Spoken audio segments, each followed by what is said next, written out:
Hello, everyone. Welcome to our April ICARE Genetics Case Conference.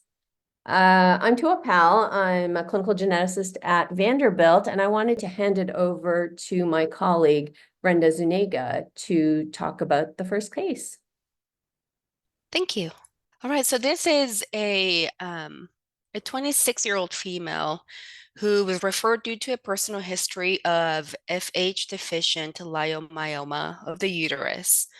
The path report showed loss of FH in the smooth muscle cells, but it retained FH in endothelial cells. So her family history just had, let's see, her mother had parotid tumor and squamous cell carcinoma. She was adopted, her mom was adopted, but there was really no other family history. No one else had reported uterine fibroids or any skin lesions or tumors or any kidney cancer. And so we discussed that uterine leiomyomas are relatively, or uterine fibroids, as they're known, are relatively common in most of them are sporadic, but in rare cases, as you may know, they can be associated with HLRCC, hereditary leiomyomatosis, and renal cell carcinoma syndrome. And so this is caused by germline mutations in the FH gene. And the major clinical characteristics of HLRCC include leiomyomas of the skin and the uterus, and then unilateral, solitary, and aggressive renal cell cancer. The uterine fibroids tend to be a little bit larger, more numerous, and then they can be diagnosed much younger on average, with the average being around age 30. And so just a little background that I did before I tested the patient, there were a couple studies that I found online. One, I looked at over 2,000 females with the uterus that had leiomyomas, and they found that about 1.4% of those tumors were FH deficient. In about 10% of those, or 30% of those, so about 10 of those participants underwent germline testing, and about half of those had a germline FH mutation. And so not everyone that has an abnormal FH stain, immunohistochemistry stain, will have a germline mutation in FH. And so there was another study that had the numbers were even lower in another study, about 3 to 14% of those had a germline FH mutation. And so, the proposed mechanism of disease, as you all may guess, is that there are quite a few that have double somatic mutations that are just confined to the tumor. And then regarding the negative family history of kidney cancer or leiomyomas, there are some reported cases of de novo mutations, but the de novo rate, I couldn't find it. And it was mainly due to the subtle presentation, the variable expressivity that this condition shows up in a family. So some people may not have, they may have uterine fibroids, but they may not be striking enough for them to require a workup. And then the kidney cancer risk is not that high. So, a lot of people will have HLRCC and just not develop kidney cancer. So the de novo rate is currently unknown. And so it did prepare her that based on her age and the uterine fiber was relatively large, that there is a good chance that she was going to test positive for this mutation. And so she did. She had this mutation, a deletion of, from 5' to 3' UTR of the FH gene, so confirmed germline. And so we talked about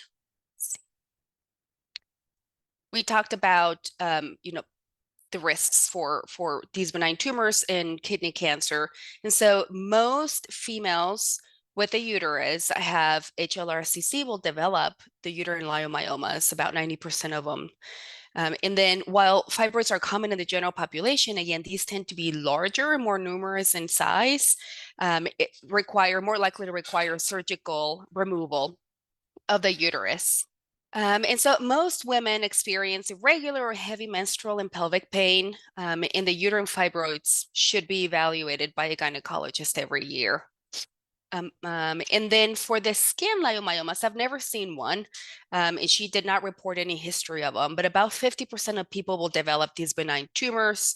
They may start during the second to third decade of life if they do develop them, and then they may increase in size and number over time. They just appear like little bumps or nodules on the trunk, the arms, the legs, and sometimes they can be seen on the face. Cutaneous leiomyomas are often more sensitive than the surrounding skin, and so they can be sensitive to light, to cold or light touch, and they may be painful. And so the management for these tumors is typically just to alleviate cosmetic or pain-related complications, and these should be evaluated by a dermatologist every 1 to 2 years. And then the tumor that we worry about the most are, the kidney cancer. So about 10 to 15% of people with HLRCC develop kidney cancer, specifically renal cell carcinoma, compared to about 3% of the general population. And so the average diagnosis is around age 44, but it has been shown to develop in much, much younger people. So there are reports of much younger people developing kidney cancer. And the recommended management is yearly MRI with contrast, or CT scan maybe also used as an alternative. And so for family considerations, we also had to talk about, she's 26, planning to have children, and the fact that not only does she have HLRCC, but she also is a carrier for fumarate hydratase deficiency.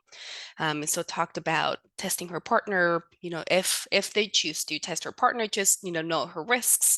Talked a little bit about what that condition looks like. And so from my standpoint, I referred her to the kidney oncology team here at Vanderbilt, who will follow her for kidney cancer risk. She's already connected with her gynecologist, who referred her, and then she plans to follow up with the dermatologist. And so, just going back to the question that Dr. Powell had that she has for our speaker, is, we'd like the speaker to comment on the detection of FH in the context of a family and personal history that fits the condition versus how many times this mutation is just completely found incidentally. Again, because a lot of these people or these families have very subtle or no symptoms of the condition. Thank you, Brenda. I wanted to go ahead and introduce our guest speaker today, Dr. Srinivasan, who is a physician scientist focused on inherited kidney cancer. He's the head of molecular cancer section of the urologic oncology branch in the NCI intramural program, and he leads efforts to develop novel treatment strategies for patients with kidney cancer, hence the theme of this the cases today, most of the cases today. His areas of focus have included treatment strategies in von Hippel-Lindau patients, HIF-2A inhibitor, belzutifan. His work has also led to the development of a new standard of care in patients with metastatic kidney cancer associated with HLRCC, again, related to our case. And then he is currently investigating a variety of newer targeted agents, as well as novel immunotherapy approaches in clear cell and papillary kidney cancer, as well as hereditary kidney cancer syndromes. And again, I wanted Dr. Srinivasan to also let us know about the kidney cancer registry at NCI, which again, we would encourage our colleagues to enroll to or refer to. So Dr. Srinivasan, what do you think of our case? And, we see FH many times, that's like where it's an incidental finding on the panel testing we do, versus this case where it actually was in the context of a family history. So any thoughts you have, I think the group would very much appreciate. Yeah, thank you, Dr. Powell, and thank you for the wonderful presentation of the case that preceded this. So, Dr. Powell, can I clarify the question you have? So you say you incidentally pick up FH on germline testing or on germline testing. So, many of us are doing these large panels beyond the indication present at hand, right? So we do see FH sometimes when we weren't expecting it. So in those cases, compared to this one, do you have any thoughts on, well, first of all, what is your opinion on surveillance for this case regardless? And then would it change based on incidental versus family history that's consistent with it?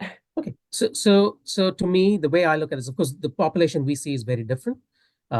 Because we are a kidney cancer group, we get patients who've already had kidney cancer, have had a family member with kidney cancer, or in some cases, we've found somebody comes to us with an FH mutation and wants to know what to do. My views on this, of course, are as was rightly pointed out. People have skin leiomyomas and uterine fibroids, and they're in most patients manageable. Sometimes the skin lesions can be, very symptomatic. I've known people who've said they'd do anything to get rid of the symptoms they're having with the skin lesions, and that's mostly pain and increased sensitivity, as was pointed out. The uterine fibroids can have devastating consequences, may not be lethal, but devastating nonetheless, because I've known women in their 20s requiring a hysterectomy because of large, multifocal symptomatic fibroids. So they do come with their own set of problems. But as was also rightly pointed out, I think what we worry about most in these patients is the risk for kidney cancer.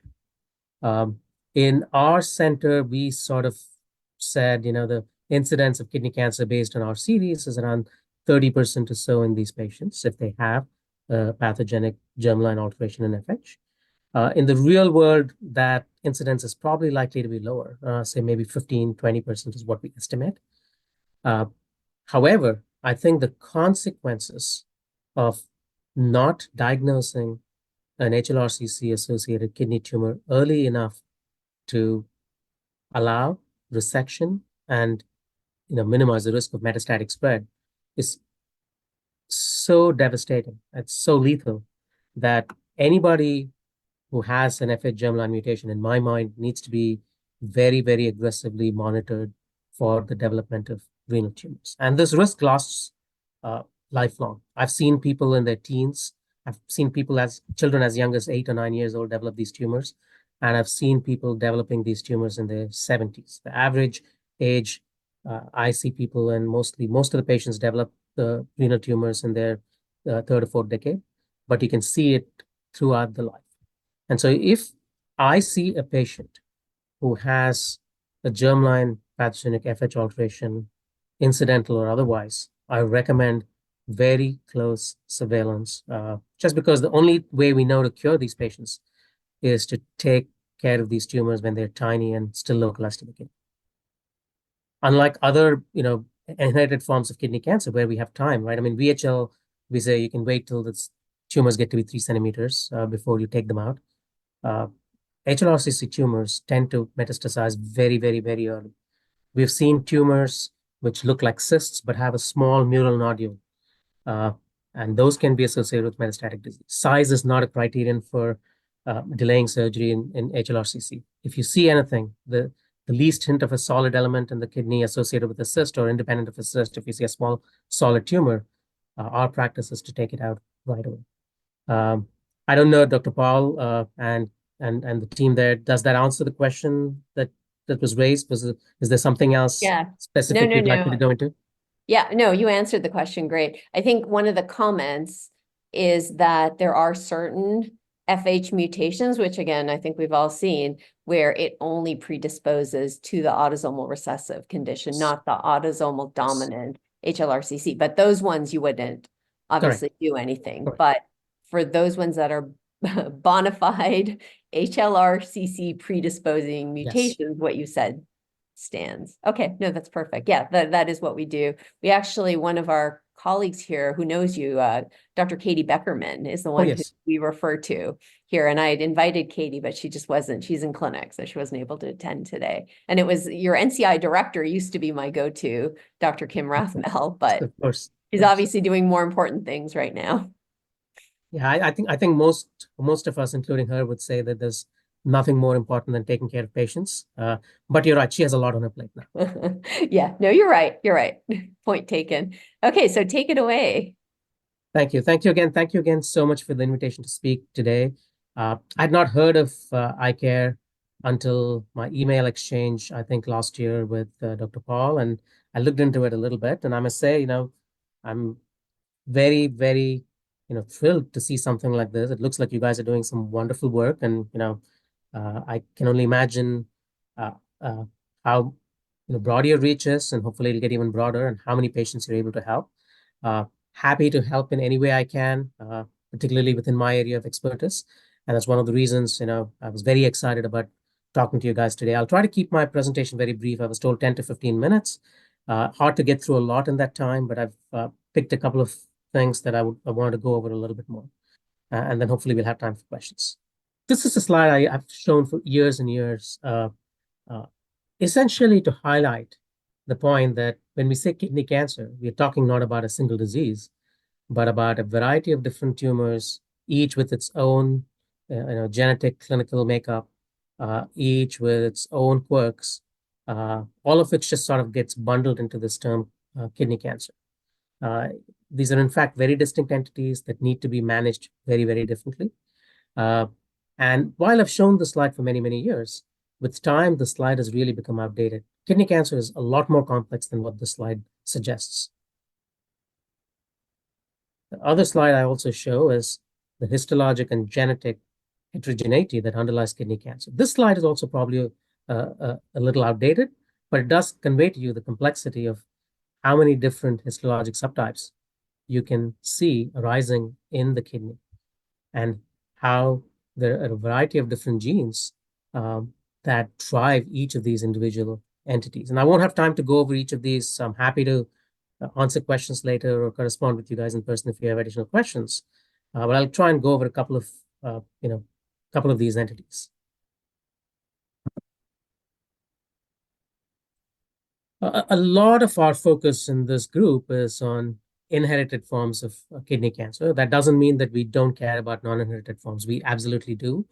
But the inherited forms of kidney cancer allow us to study a relatively homogeneous, genetically well-defined entity or entities that are very revealing of biology driven by a given gene. And that biology is often very relevant to sporadic counterparts, as has been the case with VHL and sporadic clear cell kidney cancer, to quote one example. The exact prevalence of hereditary cancer of the kidney is unknown. The estimate we throw out is around 5 to 8% of all kidney cancers, but we know that a lot of the known entities, HLRCC included, are underdiagnosed out in the community. Things are getting much, much better because of more widespread use of panel testing. But I still think we miss a lot of these patients. We're also, maybe it's harder to discover new entities now, but we still identify once in a while a new entity that has an inherited basis, and that should be looked at very carefully in any affected family. To date, we have well over 15 genes that are associated with kidney cancer. And this is a table that, I'm sorry. So the next slide I was going to show was, the journey into discovering genes that drive kidney cancers and the various forms of kidney cancers really began in the early 80s with Bert Zabar and Marston Linehan, who established a program here at the NCI for studying patients with the von Hippel-Lindau disease. Bert Zabar is an MD, but he spent most of his life in a lab and is a geneticist by training. Marston Linehan is a urologic oncologist by training, with who actually joined an immunotherapy group here. He used to work with Steve Rosenberg here, but was fascinated by the possibility that you could uncover specific genes driving specific cancers. And of course, it all sounds very normal these days, but this was in the early 80s, where this was quite a challenge. So they got together with other colleagues, and then they started studying families with von Hippel-Lindau. And over the years, have collected hundreds and hundreds of, studied hundreds and hundreds of patients. And by studying these patients, they were able to identify the VHL gene, which is altered in the germline of these patients, but it's also somatically altered in patients with sporadic clear cell kidney cancer, as you all know.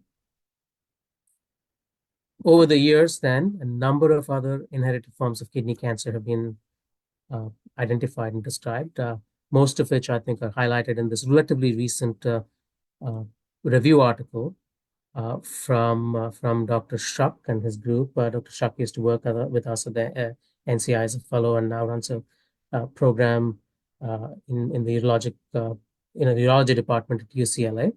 But as I said, we still continue to discover new genes and new entities, and one of those entities is this Birt-Hogg-Dubé-like syndrome. Birt-Hogg-Dubé is a syndrome that we've known about for a very, very long time. But a subgroup of these patients had some manifestations, clinical manifestations overlapping with patients with Birt-Hogg-Dubé, in that they had bilateral multifocal kidney cancer.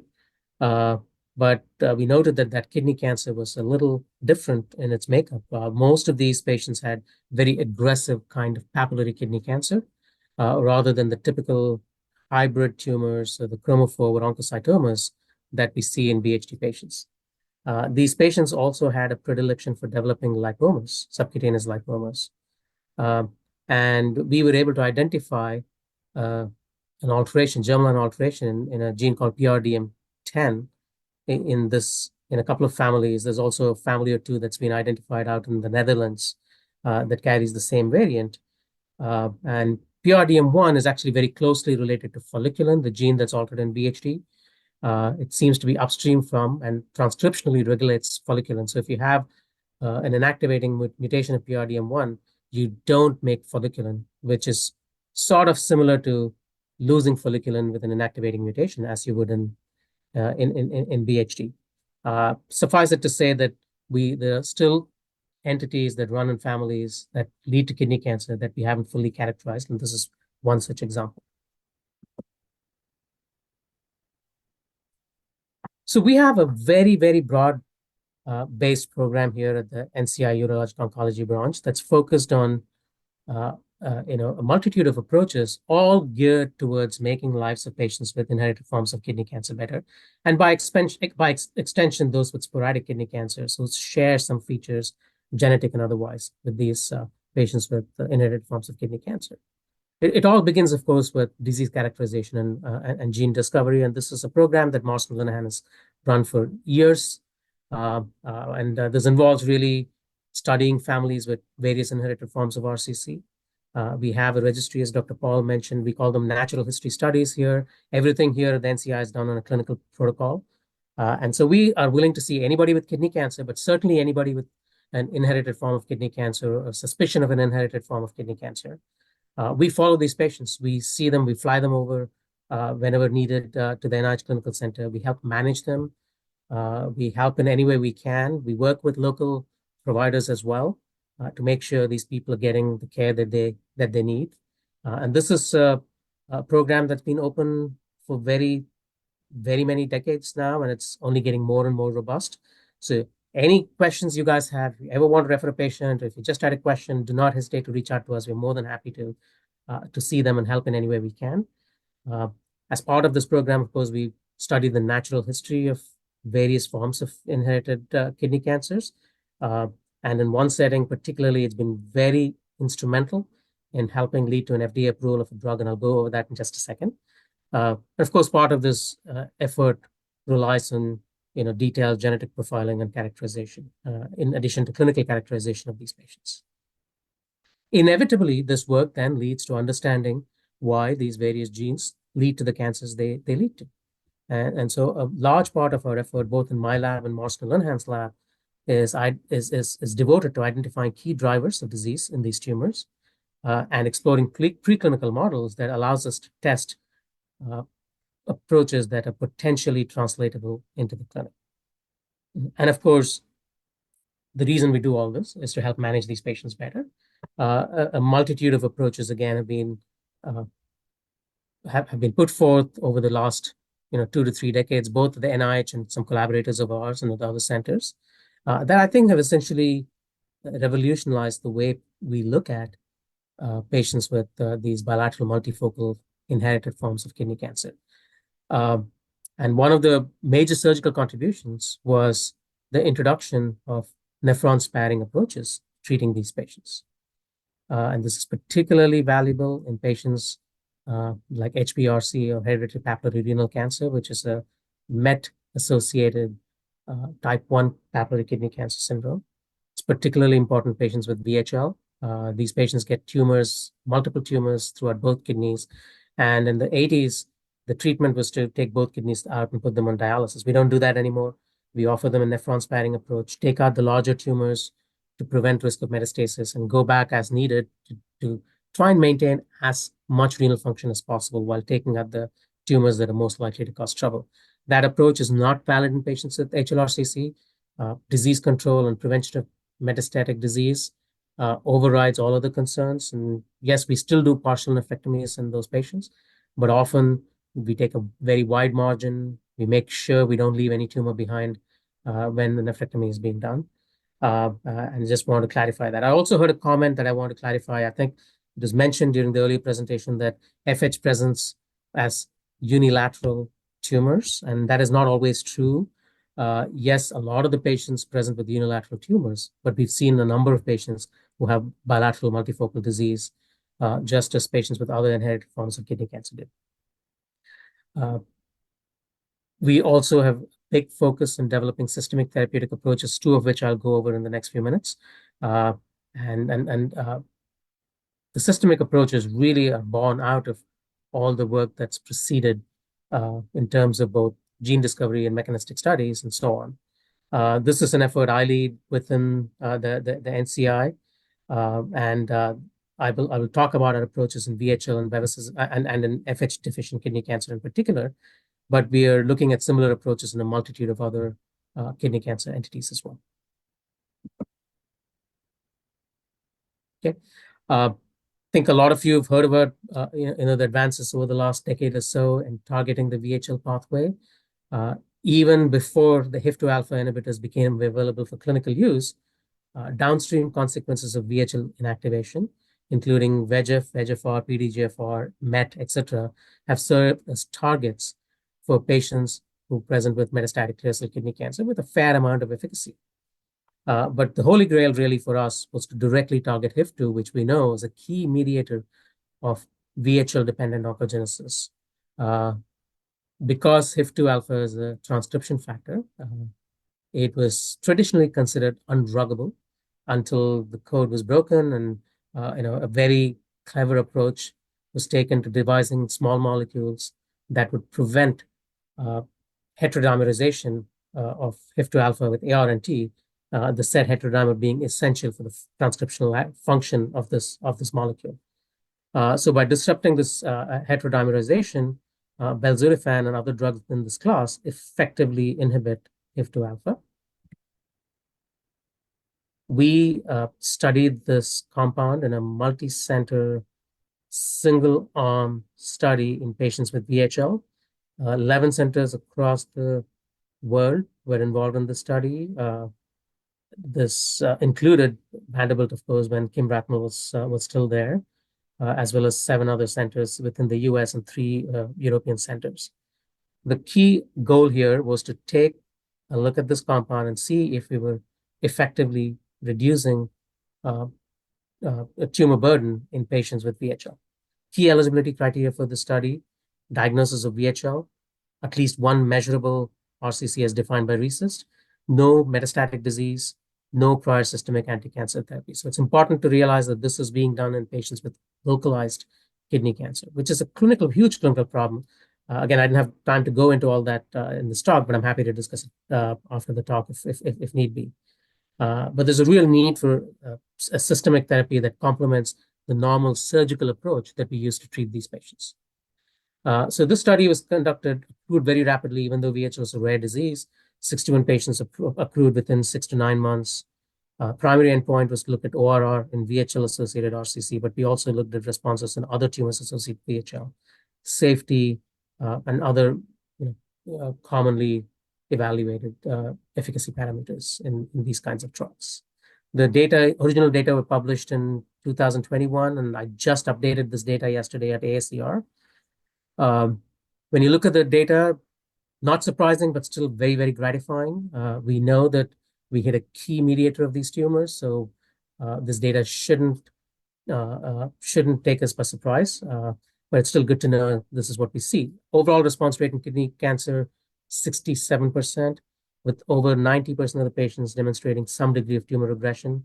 11% of the patients demonstrating a complete response. We also see very impressive efficacy in patients with both pancreatic neuroendocrine tumors and CNS hemangioblastomas in these patients. Again, as you can see, overall response rates of 90% in pancreatic neuroendocrine tumors, including several complete responders. Approximately half the patients with CNS hemangioblastomas have a measurable response. Although I would say, in my experience, most CNS hemangioblastomas I see in these patients treated with belzutifan demonstrate some degree of regression. The compound is also highly active in patients with VHL-associated retinal angiomas, which is a cause of significant morbidity in these patients. Importantly, one of the goals we set out to accomplish was to see if these patients who undergo multiple surgeries during their lifetimes in the absence of systemic therapy need less surgery once they start belzutifan. And this is a small time window. We looked at patients on the left in gray to see how many surgical procedures they got before they went on belzutifan. And each dot or circle or box represents one surgical procedure. And then follow them for an equal amount of period or time after they initiate belzutifan, as shown in the green. As is readily visible, far fewer surgical interventions needed once the patients went on study. And this is very encouraging. Obviously, we need much more long-term data to show us that we are indeed reducing the surgical burden on these patients. But these data are very, very encouraging. And these data were the basis for the FDA approval of the drug. And what the FDA did, it's a very unusual setting, right? You're doing a single-arm study in a rare form of cancer, which is localized, not metastatic. So the question is, are we really making an impact on these patients? And one of the reasons we thought, and it sounds like the FDA agreed, that this drug was making an impact was by looking at the natural history of these tumors, which, as I said, we've collected over the years. And the natural history of these tumors is one of inexorable growth of these tumors. Once a tumor starts, it keeps growing until you take it out or do something else with it.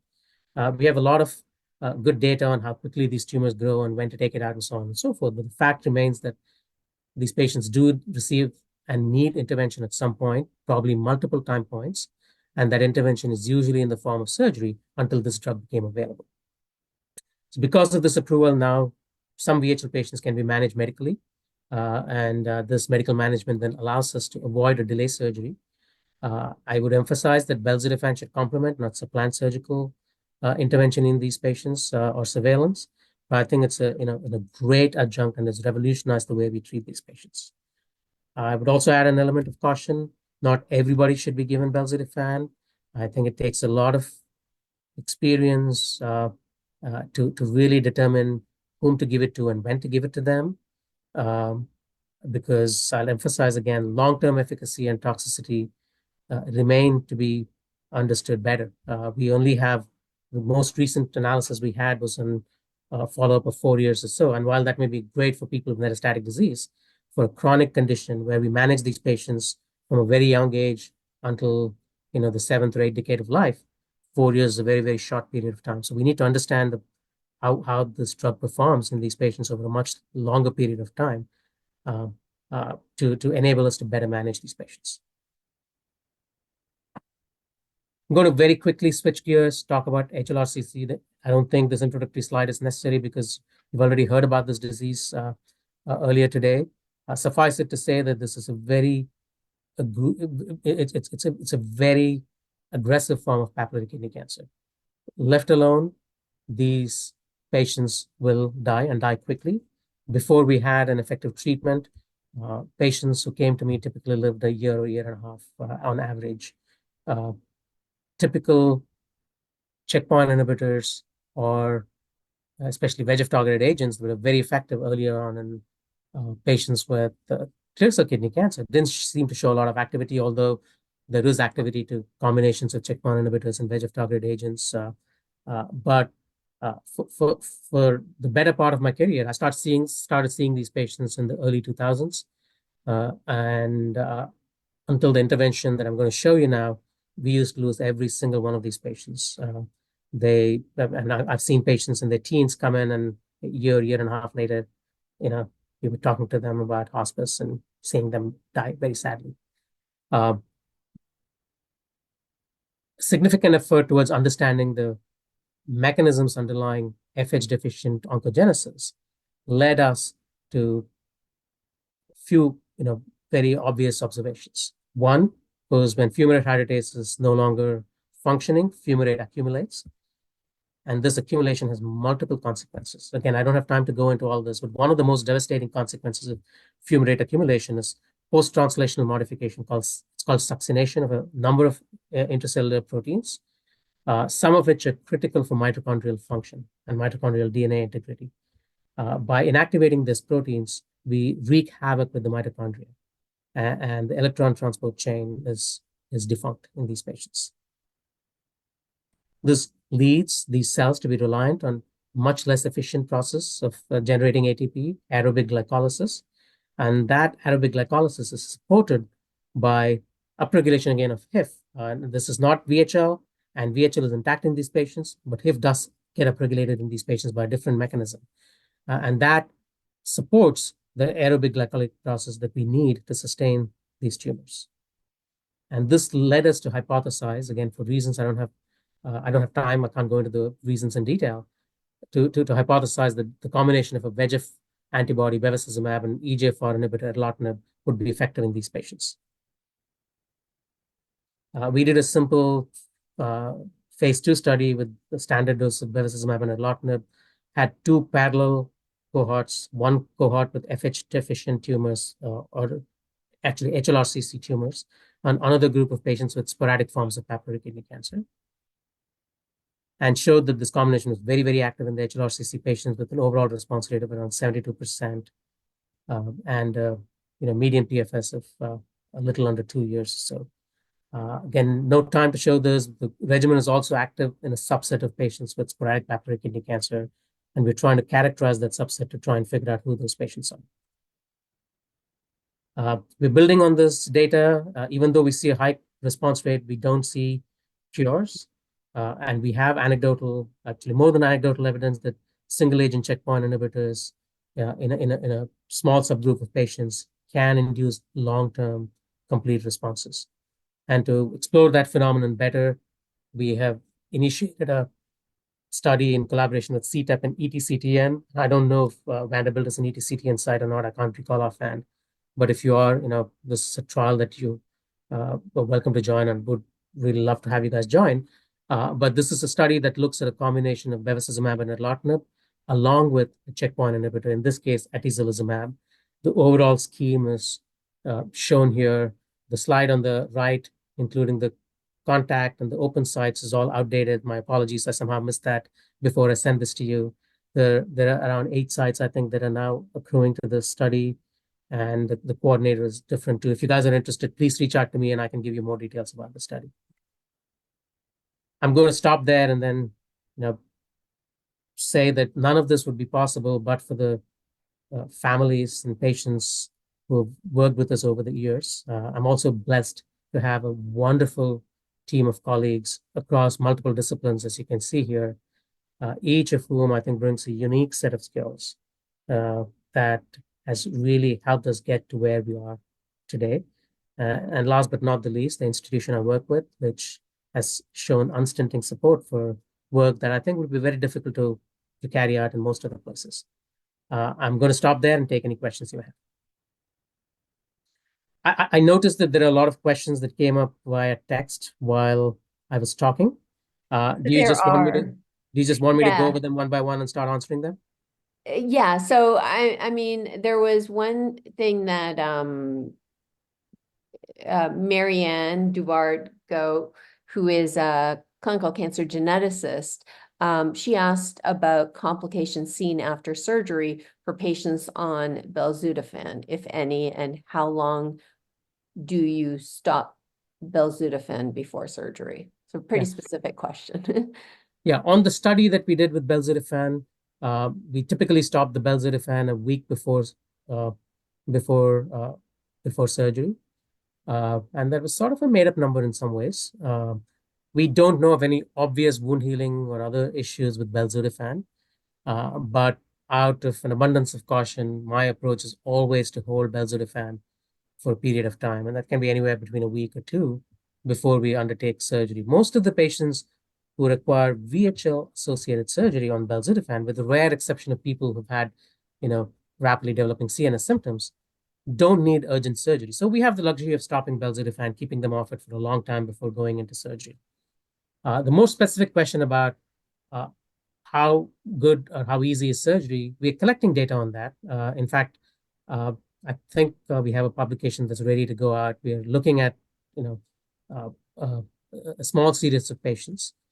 My gut feeling is that, again, I defer to the surgeons to see how much of an issue it is for them. But from my perspective, there isn't a lot of unusual consequences to operating on patients who've had belzutifan. From what I can tell, it's relatively safe, but we are taking a formal look at it, and hopefully we'll have data soon to speak in a more data-driven manner to this question. But at this point, I haven't heard of or seen anything really untoward. And with that, I thank you for attending. Again, great presentation, Dr. Srinivasan. We really appreciate all of your expertise and addressing our questions. And thanks everyone for attending.